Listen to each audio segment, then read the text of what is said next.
Before starting, I thought I should let you all know that the following video is a stream highlight from our Twitch stream where we stream every Wednesday, Friday, Saturday at 17:30 UTC. That is 5:30 p.m. UTC. I hope to see you all there. The Twitch link is twitch.tv/GD underscore Vapula. I repeat, twitch.tv/GD underscore Vapula. I hope to see you there and hope you enjoy the video.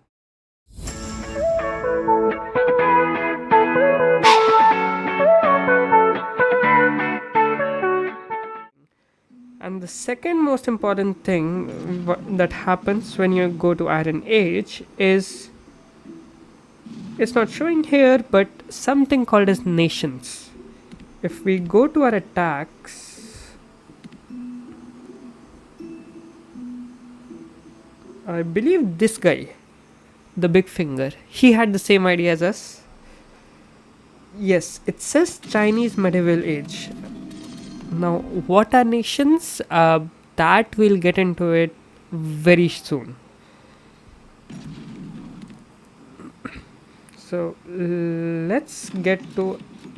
Okay, it's prompted before we even go to there. So let's talk about nations. There are 8 total nations. We'll go over each one of them and then I'll tell you which one I'll pick and which one you should pick.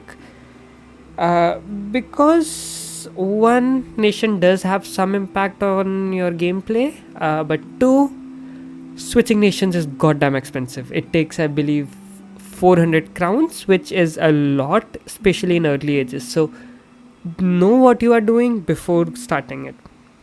So let's go from bottom to top. For no reason, Romans has one benefit only, and that is larger army. It gives 10% of army size, which is good, but quite frankly, when you reach higher ages, you will have 170 troop space. 170 versus 187 doesn't really make that big of a difference. So it's not really a good end game nation to have. In the early ages, you might have some success with it, but I would not recommend it if you plan to play the game for long, which I hope you would. Moving on, Koreans. Now they have a unique unit which deals 40% more damage, but as you saw, we are not upgrading that unit. It is the bowman or the archers or slingers, what they were called. We are not going to bother with them just yet. But yeah, they are the best defensive nation in game. However, as I've mentioned a lot of the times in the past, defense does not really show up till you are at least space age, which I believe is the 10th or the 12th age. So yeah, you should not be looking at going Koreans, especially not this early in the game. Moving on to Japanese, this might be the second worst nation out of the 8 choices. Yes, the unique unit Bushi is the unit which we are upgrading, the hoplite. However, the other 2 things, town centers shoots at invaders. It's good in early ages, but it falls off very quickly. Also, length of peace treaties, I'll get to it when we cover museum, but peace treaties is generally not something with what people want. So again, not worth it, and you should not be going. Greeks, the worst nation possible. Do not pick Greeks. That is only thing I'm gonna say. You can have a read. The refund 5%, as I've said million times by now, resources is not a problem the higher up you go. So the 5% refund upgrade cost refund is absolutely nothing.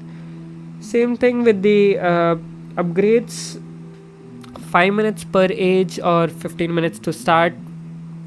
It sounds good, but when you have upgrades that take 4 days, 5 days, 12 days, like 20 minutes versus 20 days, that is really not a trade off which is worth it, in my opinion.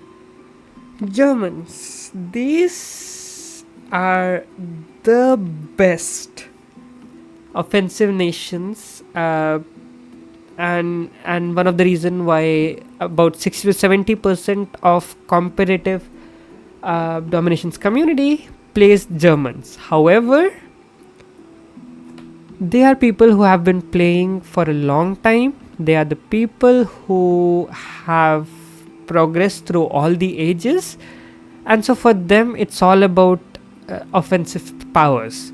Us, we are starting the game from the beginning right now.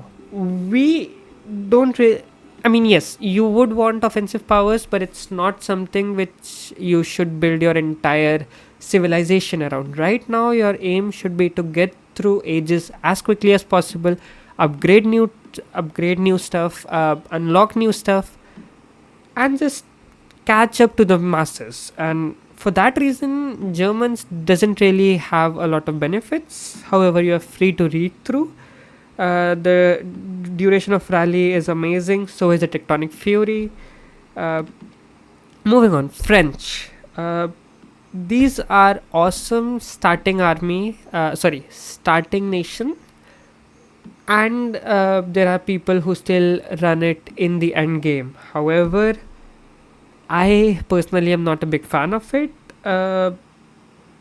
Mainly because the two things that it gives is reduces time it takes to train an army. I am a believer that if you have if you know what you're doing, you should not be losing any troops at all. So the 20% army time, uh, the 20% time reduction doesn't really come into picture a lot, especially when I'm playing. And same thing with allied army space. I am of the standard that once you are at least industrial age, you should not be relying on alliance troops at all.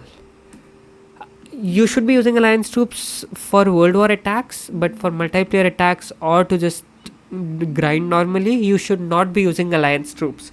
So again, the alliance gate army size increase is sort of not really useful for us. British, these are a fun nation. This There is a very niche player base which uses British, and they use it with very good success. So it's not a bad nation, but it's one of the very few nations where you need to be absolutely sure of what you are doing before choosing the nation, and we are not going down that route. We will be playing a very generic, a very beginner friendly route which everyone can understand and relate to, and for that reason we'll be choosing Chinese. Two reasons. One, it gives additional citizen. The biggest bottleneck in this entire game will be citizens. As I mentioned earlier, there will be upgrades which take 15 days to finish. You will not have citizens for 15-20 days. So having that extra citizen on your base to just do normal stuff like collect from fruit trees or send them to expeditions or just do another upgrade on your traps, that adds up quickly, and that is why I believe Chinese as one of the best starting nations, and that is exactly what we'll be choosing right now.